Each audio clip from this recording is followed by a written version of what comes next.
حلقاتنا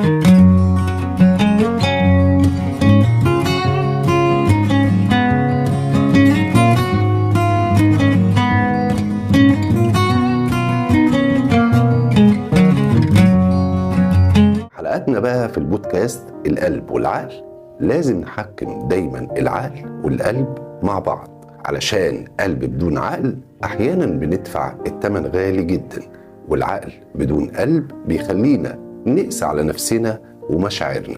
وطبعا كل شيء حلو جوانا. هنسمع بقى حدوتة حقيقية من واقعنا اللي احنا عايشين فيه، بس اكيد مش هذكر هنا الاسم، ونشوف بقى ونعرف لو كنت انت او انتي كنتوا هتتصرفوا ازاي لو المشكلة دي صدفتكم او انتوا عشتوها بالفعل. ونشوف كمان مين الطرف اللي جه على التاني، سواء كان راجل او امرأة. ومش هننسى طبعا افضل حل ليها وليه. واحدة اخت لينا بعتت وقالت انها انفصلت عن زوجها من 4 سنين تقريبا بسبب مشاكل زوجية، بس مش مشاكل عادية، مشاكل كبيرة جدا. والنهاية انتهت بقى بانها خدت حكم عليه بالسجن، واتسجن فعلا لفترة لا بأس بها.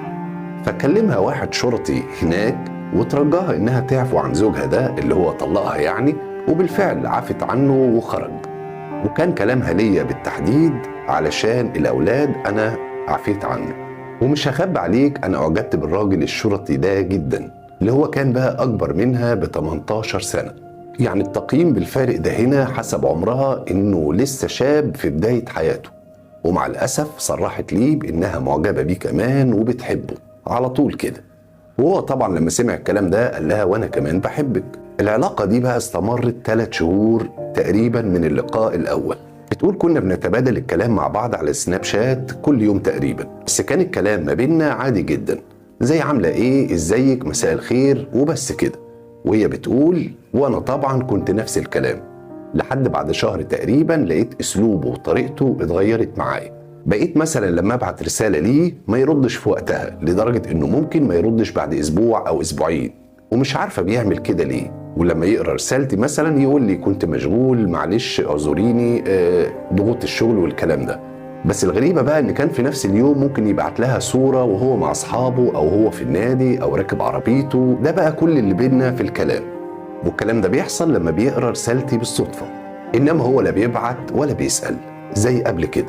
بالرغم بقى من قبل كده ما حسيتش انه حاسس بيا او بيعرف يعبر لي عن حبه ومشاعره ليا.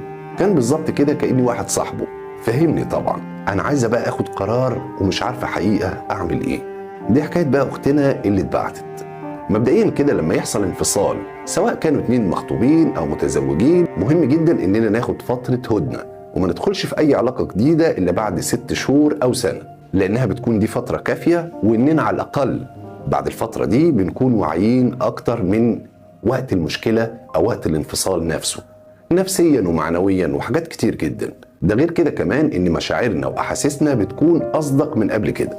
دي بقى نقطة. النقطة التانية بقى واضح جدا انها دخلت في العلاقة وقت خلافاتها مع زوجها الاولاني اللي هو طليقها. يعني نقدر نقول حد عايز يهرب من مشكلة فبيرمي نفسه في مشكلة اكبر بدون ما يشعر. وهتعرف ده طبعا لما تفوق بعدين، لانها بتكتشف بقى ان الشخص ده مش مناسب ليها ولا في مشاعر تجاهه اساسا.